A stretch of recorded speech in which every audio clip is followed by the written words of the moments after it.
Assalamu alaikum everyone, good morning and welcome to the Inside Scoop जहां हम बात करते हैं about financial news, we decode market trends and give you expert insights ताकि आप stay ahead कर सकते हैं of the game. Breaking news से लेके deep dives और exclusive interviews हम लाते हैं the knowledge that matters. So let's get started. I'm Mashal Khan, your host, and you are watching The Inside Scoop, आपका daily dose of market intelligence. Deep dive करते हैं straight into आज के top financial news और market की movements. Pakistan Stock Exchange का पिछला हफ्ता काफ़ी volatile गुजरा है. If we have the chart over here, we closed at 114,398 points. तो जब से फरवरी में फ्यूचर कॉन्ट्रैक्ट्स की एक्सपिरेशन करीब आई, मार्केट सेलिंग का शिकार रही.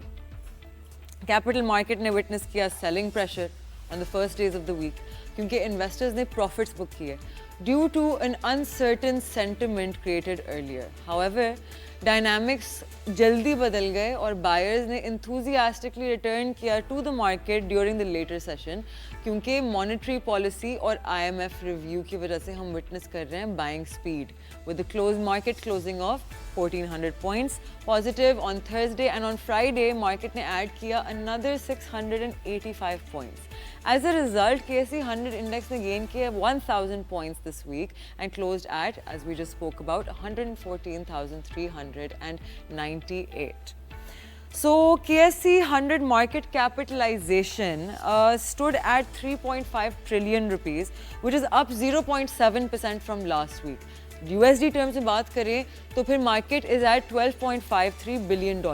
शर्मिंदगी की बात है, इतना बड़ा मुल्क है, इतने सारे कारोबार, इतनी बड़ी पॉपुलेशन, हमारी स्टॉक मार्केट की कैपिटलाइजेशन सिर्फ $12 बिलियन की है. हर साल अकॉर्डिंग टू रिपोर्ट्स पाकिस्तान से 18 to 25 बिलियन डॉलर्स की क्रिप्टो में ब्लीड होती है. क्रिप्टो मार्केट में हमारी अमाउंट्स ब्लीड होती हैं. इमेजिन के the important thing to notice essentially यहाँ इस के हमारी मार्केट गई from 40,000 points to 115,000 points. Another important thing इसकी हमारी पूरी स्टॉक मार्केट अभी भी बहुत डिस्काउंटेड चल रही है. 2017 में हमारी मार्केट कैप थी $100 बिलियन. आज इवन दो पूरे साल के बाद एक बहुत बुल रन के बाद market cap is still at $50 billion. 2017 में जब स्टॉक मार्केट ने ऑल टाइम हाई टच किया था तब हम 100 अरब की वैल्यू पे थे और अब $50 अरब की वैल्यू रखते हैं. डॉलर टर्म्स में अभी भी बहुत स्पेस है टू ग्रो एंड इंशाल्लाह we will and we plan on. Coming to हमारा वीकली सेक्टर एक्टिविटी सेगमेंट, तो यहाँ इफ़ वी लुक एट हमारे म्यूचुअल फंड्स क्या कर रहे थे. इन आपकी एक्सप्लोरेशन एंड प्रोडक्शन इज़ जहाँ आपके म्यूचुअल फंड ने सबसे ज़्यादा बाइंग की थी and cement and power, right. They did selling in other sectors. आपकी इंश्योरेंस ने ज़्यादा खरीदारी की इन फर्टिलाइज़र एंड सीमेंट, सेलिंग की बैंक्स में. बैंक्स और DFIs ने खरीदारी की इन बैंक्स, फर्टिलाइजर्स और बहुत सेलिंग की इन सीमेंट्स एंड इन आपका exploration and production sector which is your oil and gas development, right. तो यहाँ फिर आपके इंडिविजुअल्स ने ये किया. Individuals were I believe going in the exact opposite direction of mutual funds. Mutual fund यहाँ buying कर रहे थे सीमेंट की, इंडिविजुअल्स ने सेलिंग की है एंड इन्होंने बाइंग की है बैंक्स में जहाँ mutual funds didn't do much. So essentially sector wise बात करें तो the cement sector is everyone's favourite these days क्योंकि अकॉर्डिंग टू एनालिस्ट वो अभी भी बहुत डिस्काउंटेड है. सीमेंट एक सिक्लिकल सेक्टर है, उसकी परफॉर्मेंस इनडायरेक्टली प्रोपोर्शनल है टू उसके एक पैरामीटर है out of many, the interest rate. मतलब इंटरेस्ट रेट्स इंक्रीज होते हैं, सीमेंट कंपनीज का इंटरेस्ट पेमेंट में इंक्रीज आता है विच मीन्स कि आपकी प्रॉफिटेबिलिटी में ड्रॉप आती है विच देन कॉजेज कि स्टॉक प्राइस इवेंचुअली फॉल करती है. इस चार्ट में हमने आपको दिखाया है आपके 2025 के calendar year return to date. You guys can take a screenshot of this. You can look at it later also if you want more details. Coming to our favorite part of the show, which is हमारा Fippy Lippy. If I could have the Fippy Lippy open, तो Friday को the closing came in with आपकी Let's see what the mutual funds were doing. Mutual funds ने net buying की almost $3 million की, individuals ने net selling की $1.35 million की, आपके banks ने, आपके corporations ने $3.3 million की buying की है, banks और DFIs ने $4 lakh की selling की है, brokers ने भी $7 lakh की selling की है, आपके overseas पाकिस्तानीज ने भी net selling की है of $2.32 million. और सेक्टर वाइज हम देखें तो as we just spoke about cement में बहुत बाइंग किया म्यूचुअल फंड्स ने, उन्होंने और बाइंग किया ओएमसीज में, they have also done buying in ये exploration and production. If we look at individuals का सबसे ज़्यादा selling was in cements as we spoke about. So you should always look at के different आपके जो sectors होते हैं within the market, which is आपकी divisions between retail and institution. What they're doing, क्योंकि institution is always ahead, उनकी पूरी teams बैठी हुई होती हैं जो analyze कर रही होती हैं market. Retail की tendency होती है sentiment को follow करने की और sentiment create करने की. आपके mutual funds, brokerages ये rely करते हैं on long term analysis, along with macroeconomic and microeconomic indicators जो आपके relative sectors और फिर individual companies को affect करते हैं. So look into the difference between retail and institution if you want a better insight into that. तो overall एक strong week था फॉर द PSX. आपकी major blue chip stocks lead कर रहे थे. The rally we broke down the sector wise movement, the FIPI LIPI in all direction.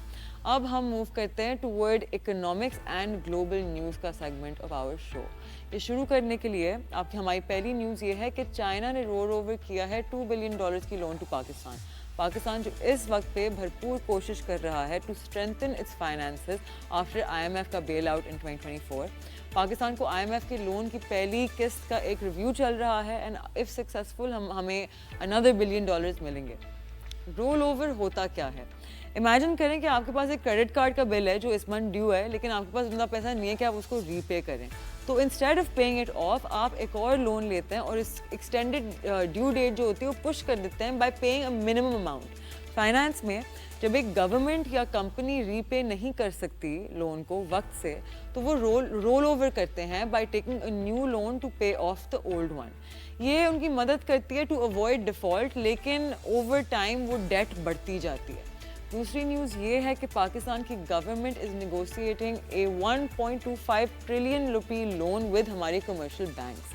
Circular debt का तो आपने सबने सुना हुआ ही होगा. इट्स कैंसर जो पाकिस्तान की इकोनॉमी के लिए है. Corruption, mismanagement, theft, inefficiencies, improper policies previous governments की वजह से एक कंटिन्यूसली ग्रोइंग डेट है जिसको हम रेफर टू करते हैं as circular debt. We talk about it in detail in a bit. IMF की top condition in the current bail out process is कि हमने अपनी सर्कुलर डेट रिजॉल्व करनी है. गवर्नमेंट ऑफ पाकिस्तान अब कोशिश कर रही है नेगोशिएटिंग ए लोन वर्थ 1.25 ट्रिलियन रुपीज़ ताकि वो रिड्यूस करे एनर्जी सेक्टर पे जो लोड है and it will be repaid over span of 5 to 7 years. अब हुआ कुछ ऐसा था कि पाकिस्तान की हुकूमत खुद ही सबसे बड़ी शेयर होल्डर है ऑफ मोस्ट ऑफ आपकी पावर कंपनीज. गवर्नमेंट को इशू फेस हो रहा है टू रिजॉल्व वो डेट ड्यू टू आपकी फिजिकल रिस्ट्रेंट्स, एंड इसको एड्रेस करने के लिए गवर्नमेंट ने एनर्जी प्राइसेस को इंक्रीज़ किया है एज डायरेक्टेड बाय IMF. लेकिन ये डेट सेटल करने के लिए लोन लेना पड़ेगा. हाउएवर IMF ने ऑब्जेक्शंस रेज किए हैं over the government's move to raise 1.25 trillion rupees commercial bank से to settle this monster circular debt in the power sector. So if we can look at our next chart that is available here, this is all the latest news when it comes to certain companies in the previous week. हबको की ये है कि essentially उन्होंने sign किया है an amendment agreement with the government of Pakistan to implement key tariff revisions, including introduction of a hybrid take and pay model. Furthermore, BYD, दुनिया का सबसे large manufacturer of new energy vehicles has started delivering vehicles to Pakistan अपने local partner के through which is mega motor company जो है subsidy of hub power company. Hubco has been struggling a bit. लेकिन Hubco is also a fundamentally strong company. Remember, बहुत दफ़ा आपकी जो charts होती हैं और आपकी जो प्राइस एक्शन होती है वो एक कंपनी की रियल वैल्यू को फेयरली प्रोजेक्ट नहीं करती. ऑफन कंपनीज की बुक वैल्यू बहुत डिफरेंट होती है from their current share price. So do look into their balance sheets, income statements, cash flow statements. वहाँ से आप अंदाज़ा लगा सकते हैं. Also reading the annual report, उसमें डायरेक्टर्स रिपोर्ट आती है. If you read that you can get a better idea of where that company stands. ऊपर से check their different ratios over the span of the last 5-6 years to see कि उनके अंदर consistency किस तरह की है. इन अदर न्यूज़, TRG की न्यूज़ ये है कि US आर्बिट्रेटर ने रिजेक्ट कर दिया है an attempt by Zia Chishti, former CEO of TRG Pakistan, to block Green Tree Holdings Limited from proceeding with its tender offer to accelerate board elections of the company. Other than just SSGC, that has been in very deep water abhi recently because they have not been able to provide gas. ऊपर से रमज़ान चल रहा है, people are frustrated, सहरी इफ्तारी में मसले हो रहे थे. They did manage to क्या कहते हैं, fix lot of these problems. लेकिन क्योंकि उनकी पाइपलाइंस इतनी पुरानी हैं, there is lot of rotting, there is lot of leakages, theft, तो उस इतनी लंबी ग्रिड को कंट्रोल करना is little difficult. However, according to the spokesperson, they are trying their best to efficiently manage this issue. SSGC's news is के the board of directors, उनकी meeting जो 6 मार्च को हुई थी, उन्हें अप्रूव कर दिया entering an agreement with Jamshoro joint venture limited based on mutually agreed terms. ये अग्रीमेंट प्रेजेंट की जाएगी बोर्ड को फॉर फाइनल अप्रूवल. AGL जो है हमारी एक और public listed company, agritech limited, ने रिपोर्ट किया है net loss of Pakistani rupees 1.1 billion for the year ended December 31st compared to a profit of 1 billion 2023 में. And with that, I would like to introduce you guys to a guest. लेकिन उससे पहले एक छोटी सी break लेते हैं. Stay with us. This guest is a very important person with 25 years experience हमारी capital markets में. तो हमारे साथ रहिएगा. You are watching the Inside Scoop. I am Mashal Khan.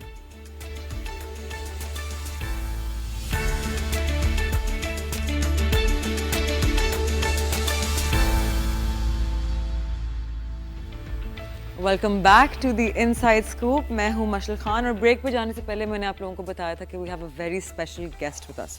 हमारे साथ एक ऐसे शख्स मौजूद हैं who is the head of trading at a well known reputable fund, और इनका एक्सपीरियंस है 25 साल का in money and capital markets. हमारे साथ मौजूद हैं mister Tahir Hasan. Thank you so much for being with us sir.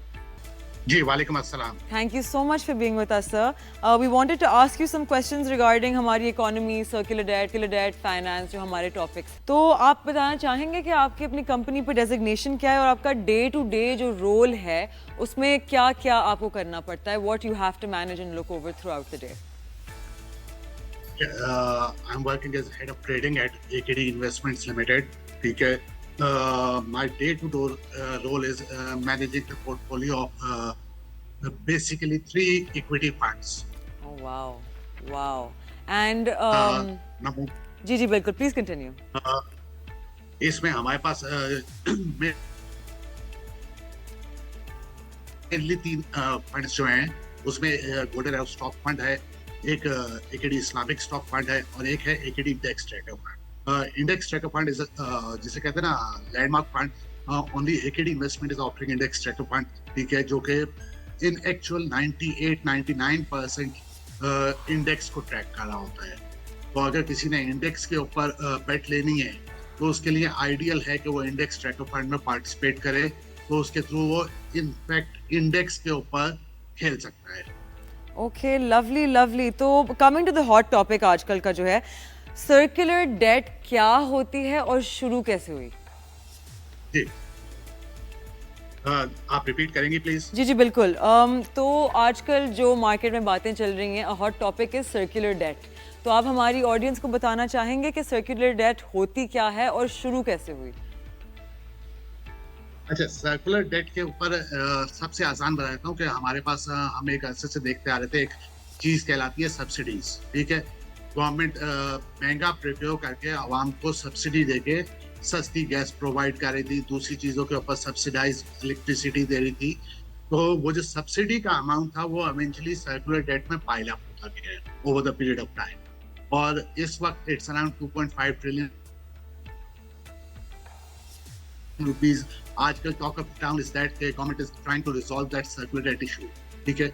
अच्छा, इसकी विक्टिम जो हमारे पास मैं लिस्टेड कंपनीज में बात करूं तो जो इसके सर्कुलर डेट की विक्टिम है वो सुई नॉर्थ, सुई साउथ है, Pakistan oil and gas development company है, पाकिस्तान पेट्रोलियम लिमिटेड है, पाकिस्तान स्टेट ऑयल है, ठीक है। ये है मेनली सर्कुलर डेट की विक्टिम्स।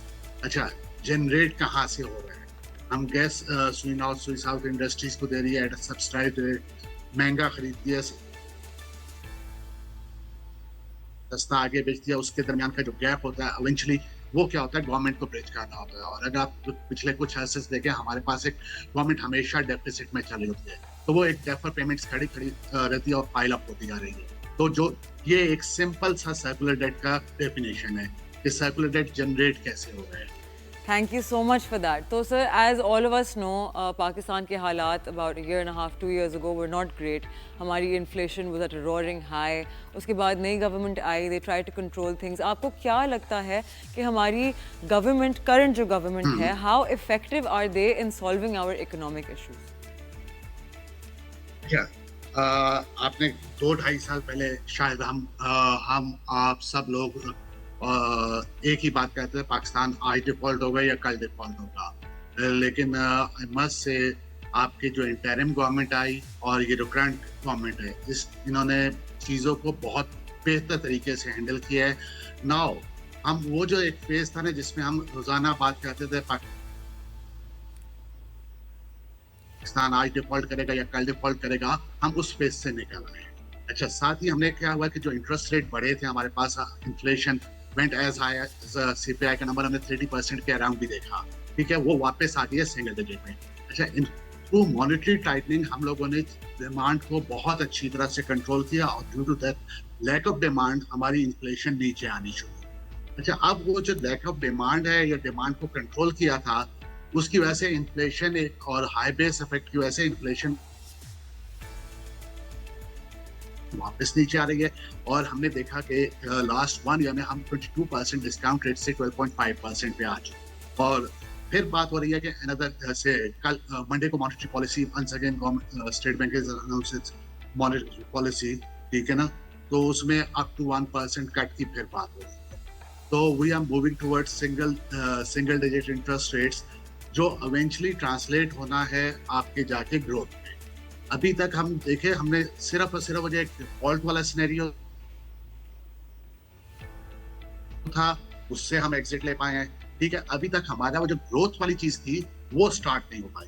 अच्छा, आई बिलीव कि आपके रेट कट हो, इसके बाद फर्दर हमें गवर्नमेंट को या स्टेट बैंक को थोड़ा सा कंसिडर करना चाहिए कि इसका इम्प्लीकेशंस देख ले कि इतने रेट कट के बाद जो डिमांड में ग्रोथ आएगी, क्या हम उसे हैंडल करने के लिए केपेबल हैं या नहीं, ठीक है। ये ना हो कि एकदम से एक्स्ट्रा ऑर्डिनरी डिमांड जनरेट हो और फिर हमारे पास वो जो कहते हैं ना, Pakistan is an import based country, तो वो डिमांड के रिजल्ट में ये ना हो कि हमारे फिर जो फॉरेन रिजर्व्स हैं, ठीक है, या डॉलर की शॉर्टेज हो और आपका रुपी एकदम से फिर डेप्रिशिएट करना शुरू। तो समहाउ मेरा पर्सनल ओपिनियन ये है कि गवर्नमेंट को यहाँ पे थोड़ा सा करंट रेट इंटरेस्ट रेट्स के ऊपर थोड़ा सा टाइम देना चाहिए इकोनॉमी को, कि वो बता सके कि डायरेक्शन वो ग्रोथ की ले रही है और उस ग्रोथ के नतीजे में जो डिमांड जनरेट होगी उसको हैंडल करने की कैपेसिटी हमारी इकोनॉमी रखती है या नहीं रखती। बिल्कुल, तो ये है 100%, I'm right there with you.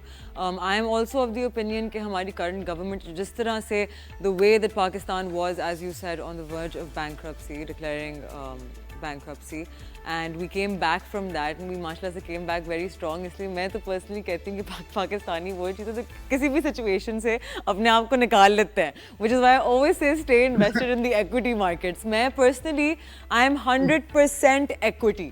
मेरी जितनी इन्वेस्टमेंट्स हैं दे आर ऑल 100% इक्विटी, चाहे वो म्यूचुअल फंड्स में हो, चाहे मेरा अपना पोर्टफोलियो है through my CDC account in brokerage houses, because I believe कि इतने डिस्काउंटेड जो आपके प्राइस मल्टीपल्स चल रहे हैं ये आपको शायद ही दुनिया में कहीं मिलेंगे। And because Pakistani come back master है, मैं तो कहती हूँ कल खुदा न खास्ता कुछ हो भी जाए इन पाकिस्तान, अल्लाह ना करे, लेकिन होगा, I will be the first person to buy more in the stock market. So anyway, moving on, हमारी जो रिसेंट ये परफॉर्मेंस रही है PSX की, right, last year made all the headlines internationally also. हमने अगर इन्फ्लेशन के लिए भी एडजस्टमेंट के बाद भी वी इंक्रीज सो मच.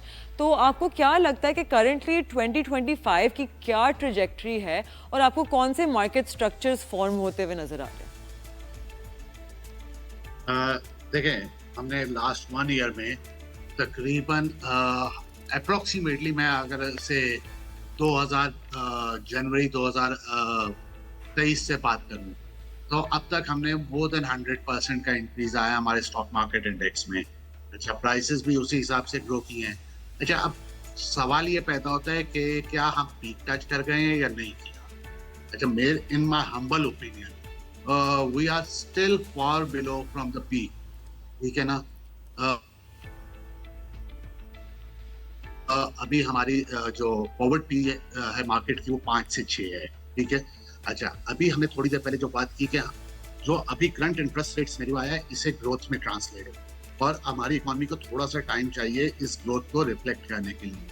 जब ये ग्रोथ हम विटनेस करेंगे तो उस वक्त हमारे सिक्लिकल्स जो हैं, जैसे कहते सकते हैं ना आप, सीमेंट्स हो गए, स्टील सेक्टर हो गया, ये इसमें एक मैसिव डिमांड जनरेट. अच्छा, इससे पहले क्या होता था कि आपके जितने भी कंस्ट्रक्शन रिलेटेड इंडस्ट्रीज थी, वो जाते थे, वो कहते थे 18-19% का हमें कमाना है बिजनेस में. ठीक है. या दूसरे बिजनेसेस टेक्सटाइल लेने, दूसरे, और 22% हमें risk free rate government of Pakistan offer कर रही है. Why should we go and take that much hassle कि वो इन्वेस्ट करें, उसे लुक आफ्टर करें, अपना टाइम स्पेंड करें, घर बैठ के हमें 20-22%. अच्छा, वो उस वाले फिनोमेना से हम निकल के वापस तकरीबन 10%, 9% अभी जो सेविंग स्कीम्स हैं वो ऑफर करेंगे. तो once again doing business is going to be lucrative for the local Pakistanis. ठीक है. अच्छा, ये वाली चीज से जो डिमांड आनी है, इसमें आपके स्टॉक मार्केट के जो सिक्लिकल्स हैं, जैसे सीमेंट सेक्टर आ गया, फॉलोड बाय स्टील सेक्टर आ गया, इसमें एक मैसिव डिमांड हमें मिलनी है और वो ट्रांसलेट होनी है इनकी अर्निंग्स में. ठीक है. अभी जो हमारे रिसेंट रिजल्ट आए हैं सीमेंट सेक्टर के, वो रिफ्लेक्ट भी कर रहे हैं. अच्छा, समहाउ डिमांड ग्रो कर रही है. तो आई स्टिल बिलीव कि जो आगे चल के हमें सेक्टर बहुत ज़्यादा बेनिफिशियल हो सकते हैं. उसमें एक तो सीमेंट सेक्टर है, फॉलोड बाय स्टील सेक्टर. अच्छा, इसके अलावा जो हमने स्टार्ट में एक चीज़ डिस्कस की थी, circular debt. Against that circular debt, eventually government of Pakistan has to resolve the circular debt issue. ठीक है. और they are considering multiple options. ठीक है ना. से इशूइंग बॉन्ड इशू कर दिया जाए, या फिर गवर्नमेंट बोरो कर ले लोकल कमर्शियल बैंक से और वो आगे सर्कुलर डेट उसके अगेंस्ट सेटल कर दे. इन बोथ के सिनेरियोज, ठीक है, ये विन विन सिचुएशन हुई है गवर्नमेंट ऑफ पाकिस्तान के लिए भी और जितने भी सर्कुलर डेट के विक्टिम कंपनीज हैं उनके लिए. तो अगर विन विन सिचुएशन के हिसाब से बात करूं तो at the moment these companies are boring, जो गैप है सर्कुलर डेट की वजह से, जो इनके कैश फ्लोज में गैप हुआ है, वो काइबो प्लस 2 to 4% पे ब्रिज हो रहा है. अच्छा, if government borrows from the bank से काइबो -1% तो 4 to 5% का जो बेनिफिट है, वो गवर्नमेंट ऑफ पाकिस्तान के लिए एक सेविंग होगी, जो इवेंचुअली आपके पब्लिक सेक्टर डेवलपमेंट प्रोग्राम में रिफ्लेक्ट होने लगे. और फिर घूम फिर के हम वहीं पे आ गए. पब्लिक सेक्टर डेवलपमेंट प्रोग्राम जैसे जैसे ग्रो करेगा, आपके सीमेंट स्टील की डिमांड को. Thank you so much for that.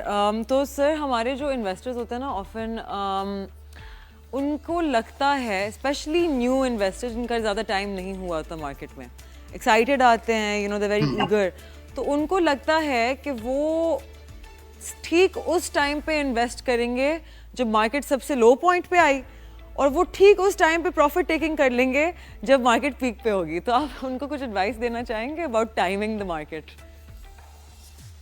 अच्छा, मैं अपने एक्सपीरियंस की बेस पे, ठीक है, जो लोगों को देखा, मैंने विटनेस किया, मार्केट को टाइम करना is really a tough exactly task. ठीक है.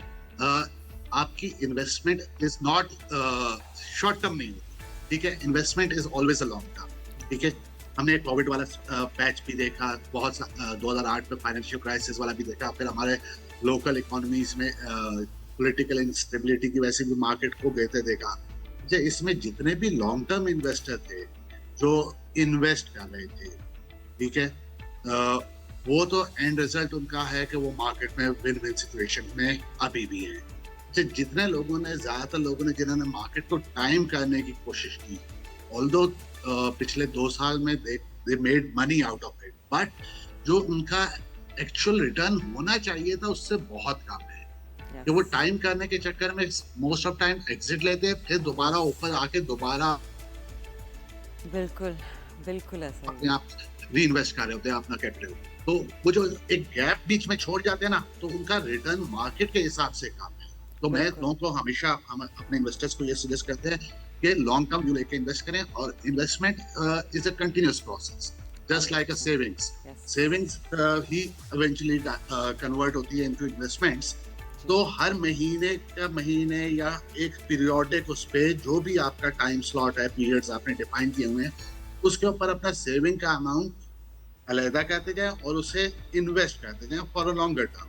बिल्कुल शॉर्ट टर्म में टाइम करने जाएंगे, ट्रेड करने जाएंगे, एक अच्छा हमारे पास होता क्या है, वो जिस तरह का ना नए इन्वेस्टर आते हैं, उनका वो मार्केट की खबरें सुन के, चीजें सुन के वो समझते हैं कि बस हमने आज पैसा लगाया कल डबल हो जाएगा। तो वो वाला फिनोमेना होता है। At the end of the day जीतता सिर्फ इन्वेस्टर है। 100% trading, the way that the saying goes is के 90% of day traders lose money, right?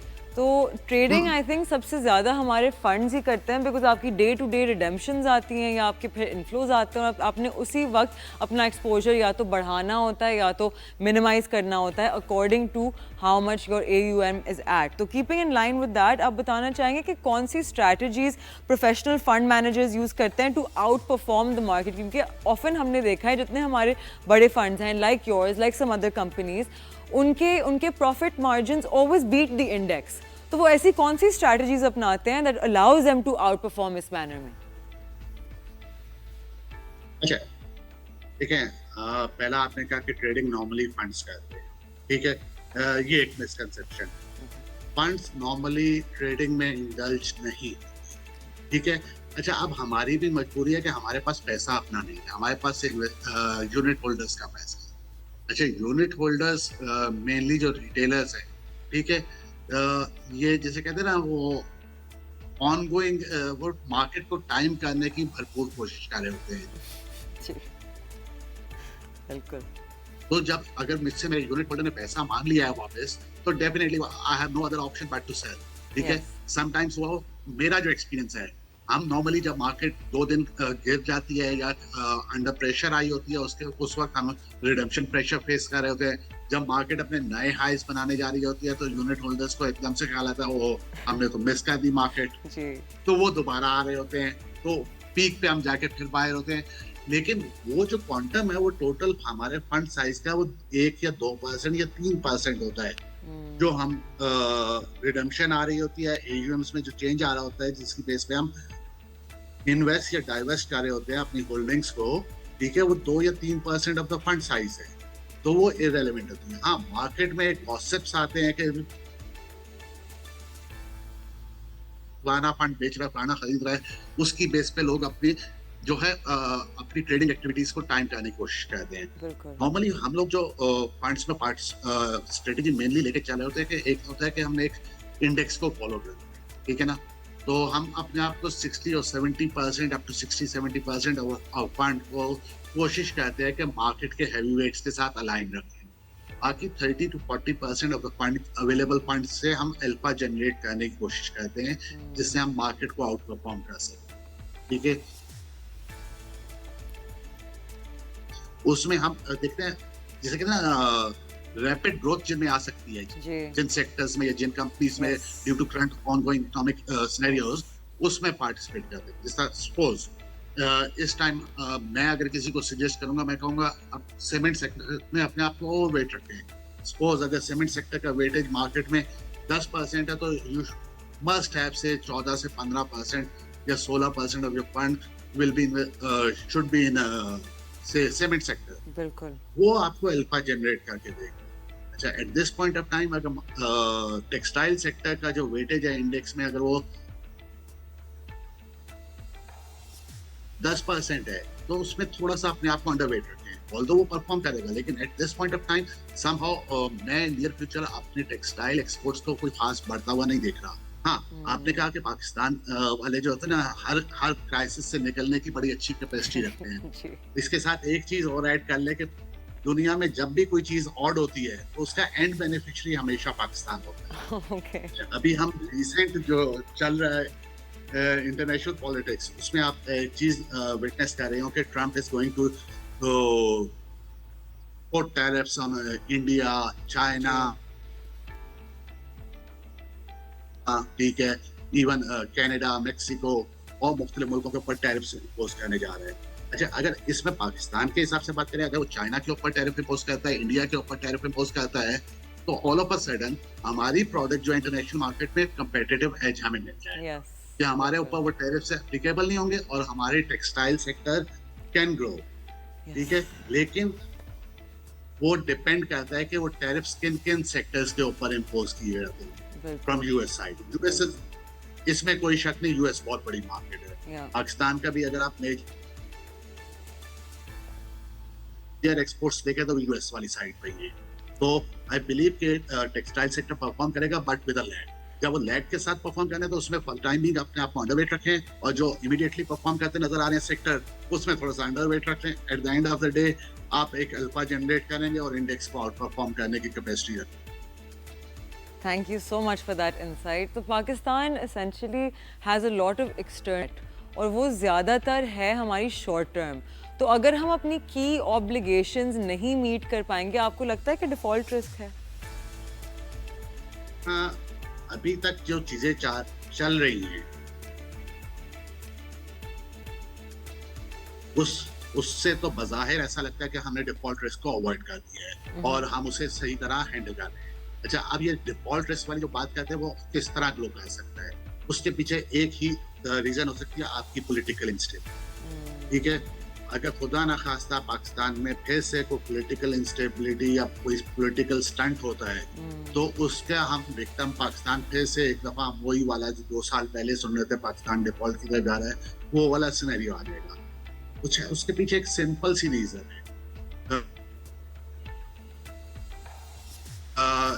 जो भी इंटरनेशनल लेंडर है, और शॉर्ट टर्म के लिए पाकिस्तान को लिंक कर रहा है या लॉन्गर टर्म के लिए, जब उसके पास करंट सेटअप का कोई भी से आपके फाइनेंस मिनिस्टर या प्राइम मिनिस्टर या डिप्टी प्राइम मिनिस्टर इसाक डार साहब हो गए, शहबाज शरीफ साहब हो गए, औरंगजेब साहब हो गए, ये कोई भी कहीं पे भी निगोशिएट करने जाएगा, तो कहेगा यार बात सुनो, मुझे ये नहीं पता कि ऑनगोइंग पॉलिटिकल इंस्टेबिलिटी के रिजल्ट में डाउन द रोड 2 महीने तुम एग्जिस्ट कर रहे होगे या नहीं कर रहे. तो आपके पास वो जो है ना, एक निगोशिएट करने का जो पावर होती है, वो खत्म.